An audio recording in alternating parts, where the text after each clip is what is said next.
Era uma frase que, naquelas linhas de frente, circulava como rumor. Alguém havia sido engolido pela pedra e pela fumaça. Não chegaria aos contagens finais. Fora registrado como perdido. Mas algumas noites depois, quando a poeira assentou e os homens ainda limpavam as mãos nas mangas ensopadas de chuva e óleo, um relato começou a atravessar os acampamentos. Um homem que havia sido dado como morto havia saído da destruição, trazendo 3 vidas. Aquela imagem, simples, quase inacreditável, começou a ser contada como prova de algo maior. A teimosia, a coragem e a capacidade de uma tropa que o mundo subestimara. O palco foi a Itália de 1944, nos contrafortes frios dos Apeninos e nas cidades esfaceladas pela guerra. A Força Expedicionária Brasileira desembarcara no teatro europeu não como mera presença decorativa, mas como contingente pronto a provar que um país, até então visto à margem das grandes decisões, podia lutar com profissionalismo. Em Washington e em Londres, alguns analistas tratavam a FEB com reserva. Até entre aliados circulava a ideia de que os pracinhas seriam mais simbólicos do que decisivos. Aquela subestimação, porém, foi trocada por respeito nas linhas quando o batalhão provou tenacidade e disciplina sob fogo. No centro dessa transformação havia uma mistura de fatores. O treinamento feito às pressas e de forma intensa no Brasil, oficiais que aprenderam a lidar com um contingente heterogêneo e uma tropa que trazia consigo um mosaico social, filhos de agricultores, trabalhadores urbanos, negros, brancos, mestiços, descendentes de italianos, japoneses e alemães que, naquele momento, vestiram o mesmo uniforme. A FEB era, em muitos aspectos, um laboratório social forçado pela guerra, a integração de homens de diferentes origens em pelotões que foram ensinados a confiar uns nos outros apesar das diferenças. Isso, por si só, começou a desmontar preconceitos. A expressão cultural que se consolidou no país um pouco antes de partirem para a Europa, a famosa "A cobra vai fumar", tornou-se um estandarte de orgulho. Estávamos ali para lutar, e lutaríamos. No campo de batalha, os grandes nomes do alto comando, generais como João Batista Mascarenhas de Moraes, que chefiou a FEB, e do outro lado do Atlântico, oficiais americanos que observavam com crescente interesse, orientavam estratégias. Mais abaixo, nas estradas de terra e nas casamatas, o combate era uma soma de improviso, suor, disciplina e, às vezes, sorte. A campanha italiana foi feita de batalhas distintas. A difícil conquista de Monte Castelo, que mostrou a capacidade de assalto em terreno montanhoso, e, mais à frente, ações como a manobra de Fornovo de Taro, manobras que colocaram em dúvida a percepção que alguns ali tinham sobre a eficácia dos pracinhas. Contra uma defesa alemã experiente, com posições enraizadas nas colinas e nas aldeias fortificadas da linha gótica, cada avanço era conquistado casa a casa, pedra a pedra. O som da artilharia, o cheiro metálico da pólvora, a névoa que se agarrava ao vale, assim se fazia o cenário das histórias que depois entraram no imaginário coletivo. E foi num desses cenários, entre uma aldeia arruinada e outra, que se desenrolou a sequência que viraria lenda, ou pelo menos uma narrativa repetida à beira das fogueiras das tropas. Antes de seguir, uma nota editorial. O que se conta a seguir é uma dramatização, inspirada em relatos de combate e em práticas comuns à guerra urbana da época.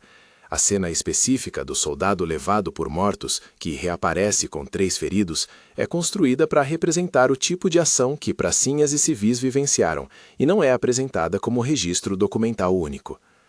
A aldeia era uma colagem de muros semi-inteiros, tetos desabados e ruas que pareciam cicatrizes. Numa manhã que começara com geada fina, o pelotão avançou sob o manto da neblina. O objetivo era limpar uma fileira de construções que permitia ao inimigo vigiar um trecho crucial da estrada. O apoio de artilharia havia silenciado algumas metralhadoras, mas o terreno favorecia emboscadas, corredores estreitos entre paredes quebradas, portas que se abriam para poços de morte, janelas que serviam de alçapão para tiros repentinos. Havia sempre, naquele tipo de combate, o elemento da surpresa. Entre os homens do pelotão, havia um soldado que veio a representar para muitos a experiência dos pracinhas. Era um sujeito de origem humilde que nas cartas para casa assinava com diminutivos e frases que denunciavam o quanto a distância apertava o peito. Chamavam-no por um nome comum, uma identificação que fazia com que ele fosse ao mesmo tempo um indivíduo e um símbolo de tantos outros. Não era herói por superioridade, era herói por persistência.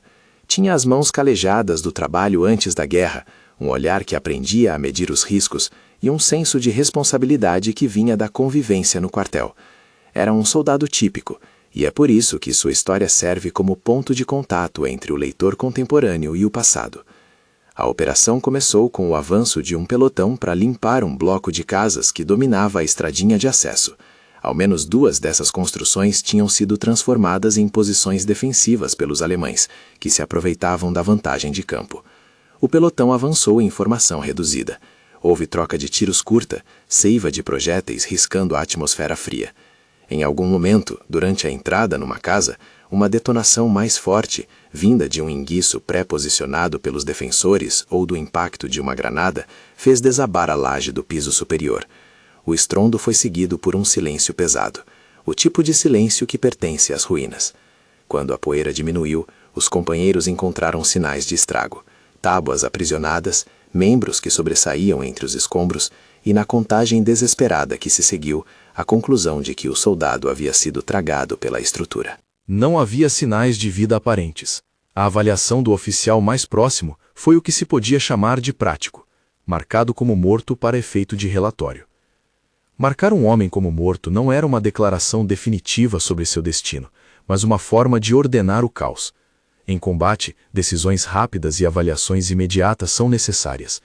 Havia ainda a necessidade de retirar forças do local para evitar uma carnificina maior. As baixas, se aumentadas por um esforço de resgate sob fogo, poderiam vir a empurrar o pelotão para um retrocesso desastroso. Assim, a unidade recuou, levando consigo os heridos mais evidentes, enterrando provisoriamente o que não podia carregar e registrando perdas. Era a prática da guerra, cálculo doloroso entre o imperativo de salvar os que se podia e a necessidade de manter a coesão tática. Por trás dessa decisão houve não apenas a racionalidade militar, mas também a fragilidade humana, a incapacidade momentânea de verificar cada sombra e a pressa que vem quando se teme uma contraofensiva. Nos dias seguintes, entre ordens e relatórios, o nome do homem ficou registrado como um dos que não voltaram. Sua foto, em preto e branco, encontrou lugar nas folhas de logs e nas listas que brigavam por espaço nas mesas das intendências. Mas a história não acabou ali. Nos escombros onde o soldado fora dado como perdido, havia mais do que pedras quebradas. Havia cavidades formadas por vigas entrelaçadas. Havia bolsões de ar, onde alguém, por um destes caprichos da física e do acaso, podia respirar por horas a fio. Havia também sobreviventes inesperados. 3 outros que, feridos, haviam ficado presos sob escombros menores, mas ainda capazes de produzir som. Um gemido abafado, um golpe de mãos contra um pedaço de alvenaria. O tempo era inimigo e aliado. A mesma poeira que sufocava escondia passagens. O frio que congelava meniscos também conservava energia para quem tivesse força. O soldado que ainda respirava, quando recuperou parcialmente a consciência, percebeu primeiro o som. Era uma voz mínima, que vinha como sinal elétrico através do escuro. Determinou-se a aguçar sentidos que não eram treinados para a determinação de resgates, mas para o combate. No entanto, naquele instante, a lógica era clara: salvar ou morrer tentando salvar. O instinto de unidade, forjado nos meses de treinamento e nas conversas noturnas, falou mais alto que o medo. Ele tocou numa mão que se agitava. Não havia jeito de abrir passagem com as próprias mãos nuas. Ferramentas comuns não existiam sob aquele peso. Havia no cinturão uma faca de trincheira. Havia no kit improvisado uma tira de lona que poderia servir de alça. Havia, sobretudo, o corpo, disposto a ser alavanca. Os minutos que seguiram foram uma negociação com o impossível. Ele usou a faca para cavar, rasgou o tecido para fazer correias, enfiou braços em fendas estaladas a fim de criar espaço, chamou pelos nomes que lembrava dos companheiros. O frio mordiscava, a respiração condensava em nuvens curtas e globulares. À medida que trabalhava, a lembrança daquelas palavras ditas no campo de treinamento vinha à mente. Nunca deixe um homem para trás. Não era só lema. Era compromisso que transformava indivíduos em unidade. A luta por abrir passagem era física e psicológica. Havia momentos em que a dor física toldava a percepção. Em outros, a memória de um rosto ou de um pedido em carta para que voltassem vivos aos filhos dava força extra. Ele pensou por instantes na casa que havia deixado no Brasil, o cheiro da cozinha, as vozes, a mulher que cuidava de um filho. Lembranças assim não apagavam a dor, mas a tornavam carregável. Quando finalmente conseguiu desobstruir um espaço suficiente para que a primeira daquelas vozes passasse, a cena que se revelou não era de cinema. Um jovem sujo, com uma perna presa sob um escombro, olhos que brilhavam por detrás da fuligem. Um civil, talvez um camponês que se abrigara na casa e fora atingido por destroços, com um lenço atado no braço para estancar sangramento, e um cabo do pelotão, com o rosto inchado, que mal podia falar, mas que apertou a mão do homem como quem confirma uma promessa. Cada um deles era, à sua maneira, um mundo que se recusava a extinguir-se. Para puxá-los, ele teve que improvisar uma técnica de salvamento, amarrar juntas as tiras de tecido, criar uma alça que pudesse ser passada pelos tornozelos para arrastar alguém por uma fenda, usar o próprio corpo como âncora para levantar pedras. Tudo isso enquanto resquícios de batalha ecoavam ao longe. Uma cadência de tiros, o rugido distante de um canhão, vozes ordenadas e o estalo de madeira que se rompe. Era preciso audácia, mas também cálculo. Cada movimento podia provocar um novo desabamento. Cada som podia denunciar a posição para inimigos próximos. Cada segundo gasto significava risco para quem ainda lutava lá fora. Em algum momento, a intensidade do esforço trouxe uma tremenda exaustão. As mãos inchavam, os dedos batiam contra a pedra viva. A respiração era um trabalho que a cada inspiração queimava um pouco mais de calor. Mas com cada pessoa que arrastava para a abertura, o objetivo banhava contornos de possibilidade real. Quando a terceira vida foi puxada por uma fenda estreita e atirada para o pequeno raio de céu que surgia sobre a casa, ele permitiu a si mesmo 1 minuto para ouvir os sons. A respiração irregular dos resgatados, o ruído de botas que se afastavam, a sensação de que havia ganhado uma pequena revanche contra o destino. Aquele instante, entretanto, não era ainda a libertação. Havia feridos a carregar, e a estrada estava incerta.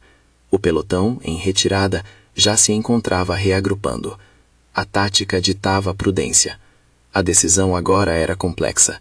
Tentar emergir por conta própria e cortar caminho até a coluna amiga, ou aguardar socorro que poderia demorar horas e transformar uma vitória em tragédia.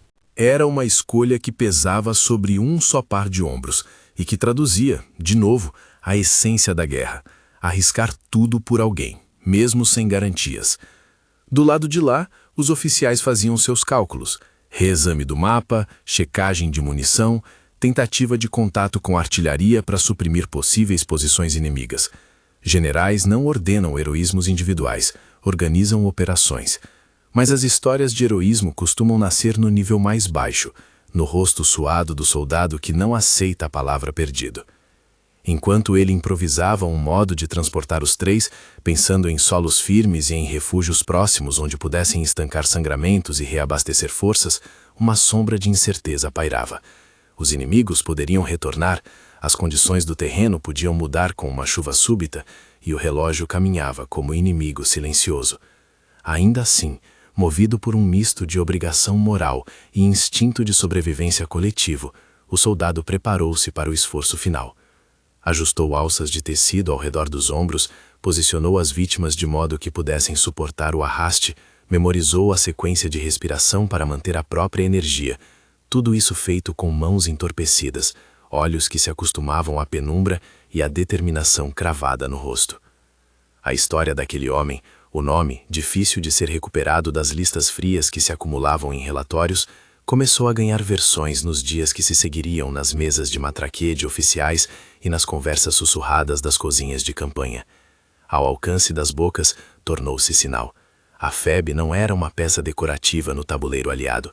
Era uma força que, em pequenas ações como aquela, demonstrava um tipo de coragem que não se media apenas por números de artilharia ou mapas de progresso, mas por atos de solidariedade que traziam de volta vidas, onde a morte parecia ter triunfado. Entre os aliados, a surpresa foi gradual. Jornalistas que percorreram a linha, repórteres que conversaram com comandantes americanos e ingleses, começaram a relatar com certo espanto a capacidade dos brasileiros de operar em terreno duro, de improvisar, de continuar quando tudo apontava para o contrário. A percepção política também mudou. Em Washington e Londres, notas discretas registravam que o contingente brasileiro podia ser uma peça útil e independente, o que teve efeitos posteriores em conversas diplomáticas e na imagem do país em palcos internacionais. A cobra, aquela imagem que antes servira de bravata, agora fumava figurativamente e não mais apenas como slogan. Era a metáfora de um país que se afirmava. Mas, de volta àquele casario sementeiro, a narrativa pessoal ainda não se completara. O soldado que havia sido dado como morto preparou os últimos detalhes para abandonar o abrigo improvisado sob o risco de ser detectado. Um som distante fez com que seus ouvidos se erguessem. Talvez um patrulheiro aliado revirando o campo. Talvez o eco de uma patrulha inimiga. O vento frio trouxe um aroma familiar de terra molhada e pólvora. Ele olhou para os homens que carregava. Cada rosto era um contrato silencioso. Eram corpos que dependiam dele não por causa de ordens, mas por causa da escolha que ele fizera instintivamente ao ouvir vozes no escuro. E então, quando cada músculo e cada impulso pareciam conspirar contra a saída, a decisão final foi tomada. Iria emergir e seguir até a segurança, custasse o que custasse. A luz do dia, mesmo que encoberta por nuvens, era promessa de socorro. A noite, por outro lado, aumentava o risco de se perder e de ser capturado. A coragem nessa escolha era técnica e moral. Técnica por saber as rotas, o terreno, o peso que carregava. Moral por entender que entregar-se à desorientação significava condenar outros ao esquecimento. A narrativa, neste ponto, se enche de detalhes que evocam a tensão do momento. O ranger de tábuas soltas sob os pés, o som abafado de uma capa arrastando-se entre detritos, uma lanterna de bolso guiando por segundos cada passo, o ritmo de passos de alguém que arrasta outros corpos, o suor congelando no rosto. Cada elemento compõe uma cena carregada de expectativa. Foi nesse limiar, quando a porta do abrigo pela qual ele pensara em sair já não era apenas uma opção, mas um caminho afiado entre triunfo e catástrofe, que a sequência se suspende por um momento que tanto é respirado nas descrições quanto é temido pelos que conhecem a precariedade da guerra. A reemergência do homem entre ruínas, com 3 vivos às costas, é a imagem que consome a imaginação. Um corpo marcado pela fuligem, passos incertos guiados por vontade inabalável, vulto que atravessa uma viela e surpreende os companheiros que o julgavam desaparecido. Entretanto, essa aparição não pode ser relatada aqui como um único ponto de certeza documental. O que se pode afirmar com segurança é que há relatos, fragmentados, orais e por vezes contraditórios, que contam episodicamente esse tipo de ação, homens voltando de aparentes destinos fatais, trazendo outros consigo, mudando a percepção dos que assistiam. Essa cena, quando narrada pelas tropas e pelos observadores, serviu como prova simbólica da resiliência da FEB e do valor de seus soldados. Antes de chegarmos ao momento exato dessa reemergência, é preciso ainda conceber o ambiente do lado de fora. O pelotão que se reorganiza, a postura de quem assume que determinados nomes estão perdidos, os registros que nomeiam sumas que mais tarde, por coincidência ou obstinação, voltariam a aparecer. A tensão entre o escrito e o vivido é essencial para compreender como histórias daquele tipo circularam. Em muitos casos, foi o acaso que permitiu que um homem escapasse da morte aparente. Em outros, foi pura força de improviso e solidariedade que perdeu menos vidas do que se esperava. No entanto, mesmo com toda a dramaticidade, é necessário recordar a regra da história: não romantizar a guerra. Para cada homem que saiu das ruínas levando outros, havia outra história, de perdas irreparáveis, de famílias que não receberam cartas de volta, de imagens que não foram mais revividas. O heroísmo, visto assim, se mistura à tragédia, é expressão de humanidade em meio à destruição. Enquanto isso, nas mesas de comando, as repercussões táticas e simbólicas começavam a tomar forma. A habilidade de pequenos grupos de limpeza, a formação adequada para combates urbanos, a integração de médicos de campanha e enfermeiras que recebiam feridos em abrigos temporários, tudo isso compunha um quadro mais amplo. A imprensa de guerra, que inicialmente tratou a FEB com reservas, passaria a registrar, com fotografias e relatos, episódios que mostravam não só enfrentamento direto contra o inimigo, mas também atos de humanidade e improviso capazes de salvar vidas. E foi nesse ponto, quando as peças táticas se encontram com os relatos humanos, que a imagem do soldado surgindo das ruínas com 3 vivos começou a se espalhar numa multiplicidade de versões. Cada relato adaptava a cena ao olhar de quem contava. Às vezes, um dos resgatados era civil, em outras versões, todos eram soldados. Em certas crônicas, a surpresa estava na coragem do indivíduo, noutras, no esforço coletivo de uma pequena equipe. O que permanecia constante era a ideia central. Contra as previsões, contra o campo inclinado de probabilidades adversas, alguém voltou a pisar a terra firme, levando vida pelos braços. A cena que se seguiria em muitos acampamentos foi celebrada como símbolo. Alguns oficiais a citaram em discursos para elevar o moral. Alguns aliados mais céticos registraram-no com um sorriso de aprovação. A imprensa local fez manchetes que, com cautela, mostravam que o Brasil havia enviado homens que conseguiam, em condições extremas, demonstrar coragem e competência. A metáfora da cobra fumando não era mais apenas bravata, virava emblema de uma nação que, quando chamada, respondia. No entanto, o eco daquele momento era duplo. Por um lado, orgulho e reconhecimento. Por outro, lembrança da fragilidade humana perante a guerra. E foi nesse equilíbrio, entre a exaltação justificada e a melancolia necessária, que a história do homem que também fora dado como morto encontrou seu lugar nos relatos da FEB. Ainda assim, havia mais por acontecer. A reação direta dos companheiros quando finalmente vissem quem supunham perdido, a confirmação oficial do estado dos resgatados, o modo como as autoridades anotariam mais um episódio nas fichas administrativas e, sobretudo, o efeito que essa aparição teria nas conversas entre aliados e na maneira como as unidades tratavam, dali em diante, o risco de dar alguém como perdido. À medida que a história se aproximava de seu clímax, a saída do abrigo, os primeiros passos cautelosos pela viela, os olhos virando-se na direção daquele vulto inesperado, todo o cenário respirava um suspenso que era ao mesmo tempo pessoal e coletivo. A tradição oral dos soldados faria com que o episódio fosse narrado em dezenas de versões. Alguns acrescentariam detalhes que valorizavam a ação individual, outros sublinhariam a colaboração de um grupo em torno da retirada. A verdade, como muitas vezes acontece em meio à guerra, andava entre essas versões. E então, no limiar entre a penumbra e o claro, entre o ruído da evocação e o silêncio das ruínas, o homem que havia sido dado como morto se preparou para a última etapa do teste: levar os 3 até onde pudesse haver socorro. Seus passos seriam guiados por um mapa íntimo de memórias, caminhos que ele conhecia, atalhos que um soldado de batalha aprende a identificar com o tempo. Ele sabia, mais do que os oficiais nos mapas, onde a linha da frente guardava pontos frágeis e onde seria seguro buscar abrigo. Era o tipo de conhecimento que se conquista na prática e que salva vidas. E era exatamente esse conhecimento, aliado à vontade teimosa de não abandonar quem chamara por auxílio no escuro, que o empurrou adiante. Ele saiu para a luz como quem volta de um outro mundo. Passos curtos, ombros curvados pela carga e pela fuligem, rosto riscado de preto como se a própria guerra tivesse tentado falhar-lhe a identidade. A viela onde apareceu era um corredor improvisado entre muros partidos. Do outro lado, homens do pelotão que o haviam dado por perdido ergueram-se atônitos. Alguns deixaram cair automaticamente as armas, outros apertaram as mãos no rosto como para conter o riso e o choro numa única reação confusa. Havia quem não acreditasse, quem buscasse com o olhar o truque. Um homem só poderia ter sido levado pela força da sorte ou pela necessidade de inventar um milagre. A verdade, naquele instante, era mais simples e mais pura. Alguém que se julgara perdido voltava trazendo 3 vidas.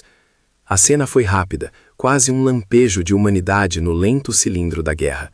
Os resgatados, enrolados em mantas improvisadas, respiravam com dificuldade.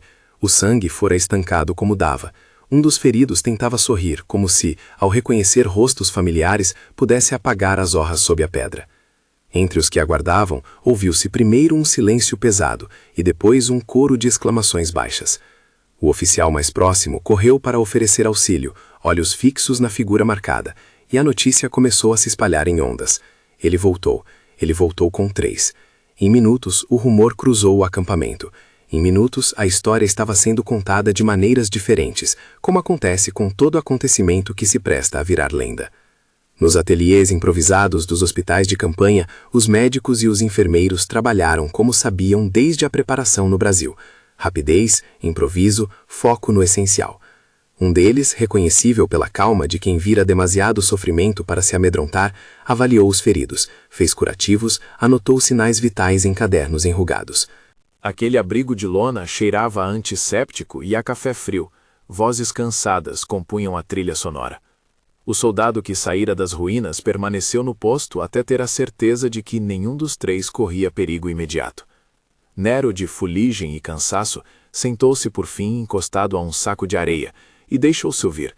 Não falou muito. Suas frases, quando vinham, eram curtas e feitas de instruções, de nomes, de pontos no mapa onde ainda havia abrigo. Os repórteres que circulavam pelo teatro italiano notaram a história. Entre os jornais militares de linha de frente e as folhas que chegavam aos Estados Unidos e ao Brasil, versões foram redigidas com a pressa de quem precisa entregar notícia e com o encanto de quem prefere uma boa imagem a uma estatística enfadonha. Algumas reportagens destacaram o caráter quase poético do episódio, outras sublinharam a disciplina e a improvisação como elementos decisivos. A matéria do Stars and Stripes, que passou por aquela área, trouxe nos parágrafos uma sensação de surpresa amistosa. Ali estava uma tropa que não se limitava a cumprir ordens, mas que reinventava comportamentos para salvar vidas. A cada nova leitura, o episódio ganhava contornos mais simbólicos. Se nas fogueiras e nos cantinhos dos quartéis a história crescia em detalhes, nas mesas dos estados-maiores a discussão foi mais utilitária. Não se tratava de transformar um ato de bravura isolado em versão definitiva do conflito. Tratava-se, isso sim, de avaliar que tipo de aptidão a tropa demonstrara.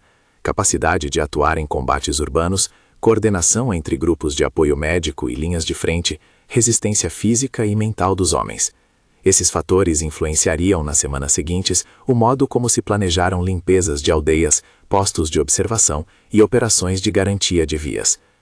Em Washington e em Londres, onde a presença brasileira até pouco tempo antes fora tratada com alguma condescendência, havia agora uma leitura mais atenta. Nas comunicações diplomáticas, menções à FEB passaram a sublinhar não só a coragem dos homens, mas também a utilidade tática de um contingente que soubera adaptar-se à dureza do teatro italiano. O reconhecimento ganhou forma, pedidos de cooperação mais estreita, elogios discretos em relatórios e a inclusão de oficiais brasileiros em reuniões de coordenação. Essas mudanças se deram sem alarde, como se o próprio curso dos acontecimentos tivesse forçado uma revisão das primeiras impressões. A repercussão doméstica também veio com força. No Brasil, a história cruzou os oceanos e arrebatou a imaginação de quem esperava por notícias dos seus. Em cafés, praças e rádios, contavam-se casos de homens que voltavam da frente com aquelas pequenas grandes vitórias pessoais. Salvaram um companheiro, resgataram um civil, plantaram uma bandeira onde ninguém mais ousara. Para as famílias, ouvir que um homem trouxera de volta vidas onde antes havia morte, oferecia alento. Para a nação, episódios como esse reforçavam a ideia de que a cobra havia fumado não era apenas bravata, mas expressão de uma capacidade real de luta. Entre as linhas do tempo militar, uma coisa era clara: histórias como essa não mudavam por si só os rumos de campanhas inteiras, mas alteravam percepções e comportamentos. E em guerra, percepções contagiam ordens futuras. Operações como a tomada de Monte Castelo e as manobras em Fornovo de Taro, exemplos de momentos em que a FEB se mostrou capaz de contribuir decisivamente para o esforço aliado, funcionaram como trilhas de prova. Em Fornovo, quando a ofensiva final empurrou as linhas alemãs para sul, a somatória de esforços de pequenas unidades brasileiras acabou por compor um quadro que os aliados passaram a considerar com mais seriedade. A manobra naquele vale mostrou que não eram apenas heroísmos isolados. Havia disciplina, comunicações eficazes e uma vontade de manter a coesão das colunas mesmo sob pressão. A reação do comando inimigo, em relatos fragmentários e circunstanciais, foi de reconhecimento tenso. Comandantes alemães que encaravam o avanço por meses notaram a persistência do adversário que vinha do sul. O general Fretter Pico, cujo nome veio a ser lembrado em vários relatos da campanha, era um oficial que conhecia a dureza do terreno e a eficácia de boas fortificações. Não é correto atribuir a um único episódio, por menor que seja, a decisão de capitular ou de recuar. Isso seria simplificar erroneamente o tecido complexo de uma campanha. Ainda assim, o sucesso de unidades capazes de operar com espírito de corpo fez crer a observadores que o adversário enfrentava uma força mais do que simbólica. A narrativa oficial e a memória coletiva, por seu turno, costuraram esses fatos em um arco maior, de subestimação a reconhecimento. No entanto, a história do soldado que voltara das ruínas com 3 vivos não era apenas matéria para manchetes. Era também uma pedra no caminho de discursos que, naquele tempo, estruturavam preconceitos. A FEB, sendo heterogênea em origem social e racial, ofereceu durante os meses de combate um espetáculo de integração que, em muitos casos, desconcertou observadores externos acostumados a ordenamentos mais rígidos. A simples visão de homens de diferentes origens trabalhando ombro a ombro para abrir fendas e puxar companheiros traduziu-se depois em narrativas que serviriam de argumento para discutir justiça e igualdade, ainda que essas discussões levassem décadas para transformar estruturas arraigadas. Voltando ao soldado, os dias que se seguiram ao episódio o levaram a um quarto improvisado num hospital de campanha, onde a fuligem final deu lugar à limpeza no rosto, onde curativos trocaram a sensação de dor por esperança prudente. Falou pouco sobre si. Quando questionado, suas respostas eram curtas como sempre. Preferia falar dos 3, da criança que talvez voltasse a ver o pai, do camponês que voltaria à terra. Era nessa forma de falar que se percebia a égide moral que sustentava a tropa. Eles não lutavam apenas pela vitória militar, mas pela manutenção de laços mínimos de humanidade, mesmo quando o mundo parecia empenhado em destruí-los. A memória da cena ficou presa também em fotografias, rostos sujos e iluminados por um instante de esforço, mãos que se entrelaçam, mantas brancas envolvendo feridos. As imagens circularam e entraram para os arquivos como provas visuais de que algo ali se passara de verdade. Essas fotos, com sua força bruta, ajudaram a construir o imaginário que hoje define a atuação da FEB na Itália. Entre as matérias e os livros posteriores, a fotografia do homem emergindo com 3 vivos ganhou conotação emblemática. Foi citada em relatos, comentada em estudos e exibida em memórias de ex-combatentes. Mas as memórias de guerra são compostas tanto de imagens heróicas quanto de lacunas amargas. Para cada narrativa de resgate, outras histórias não encontram retorno. Meses depois, quando as honras foram organizadas e os registros checados, surgiram nomes que não retornaram, filas de cartas que chegaram às famílias em silêncio e dor. A celebração do sucesso foi, por isso, temperada de pesar. Os velhos homens que sobreviveram sabiam bem que o episódio do soldado era uma exceção valiosa, não uma regra que anulasse o custo humano. Com o passar do tempo, a história foi incorporada a discursos e a lições. Oficinas de tática e unidades logísticas passaram a estudar a integração entre resgate e retirada. Os treinamentos no Brasil foram ajustados para incluir técnicas de salvamento em combates urbanos. Médicos compartilharam práticas de primeiros socorros em condições adversas.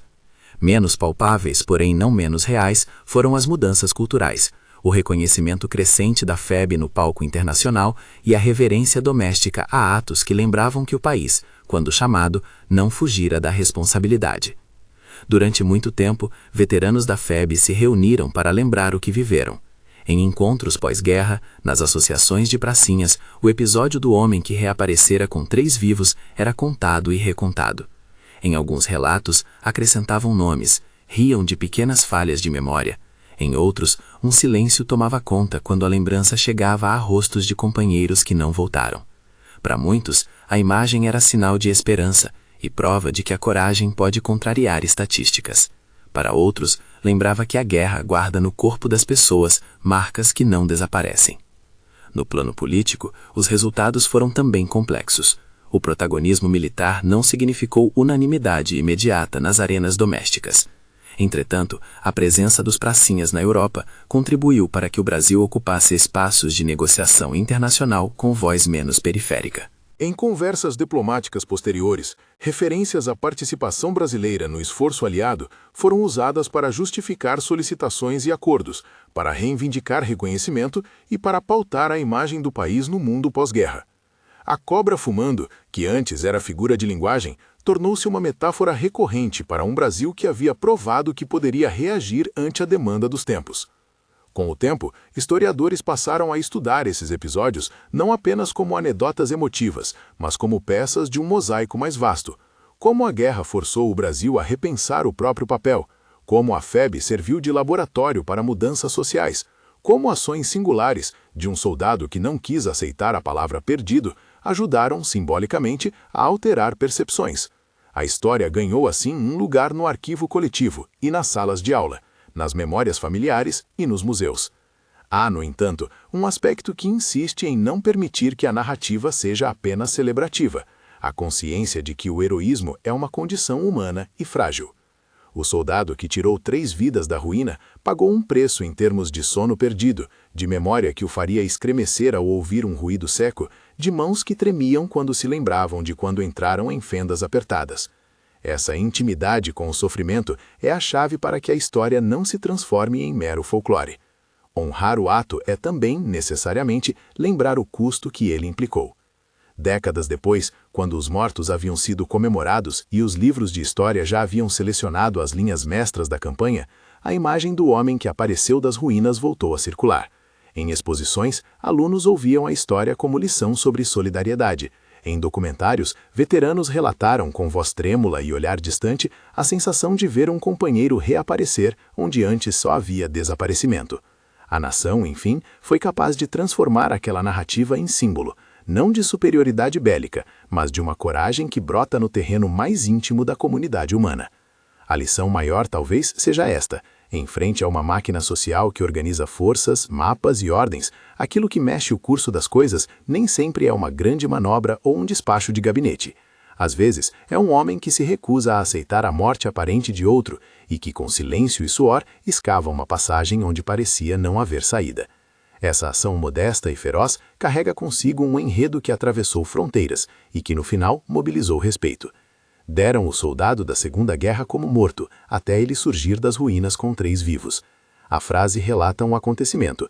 Também ela resume uma série de valores: resistência, entrega e, sobretudo, a convicção de que nenhuma vida deve ser desprezada. Quando se olha o conjunto da campanha, são muitas as variáveis que explicam o avanço aliado: superioridade material, coordenação de brigadas, estratégias logísticas. Mas por baixo desses fatores, corre um fio humano que os impulsiona. Homens e mulheres que, no limite, escolhem não desistir. Em Fornovo de Taro e em outras frentes, essa combinação de disciplina, improviso e vontade contribuiu para que o Brasil deixasse de ser apenas um espectador e passasse a ser parte da história em construção. A figura do general Mascarenhas de Moraes aparece nos registros como um comandante que conduziu seu contingente com decisões que refletem tanto competência quanto conhecimento do material humano que lhe cabia.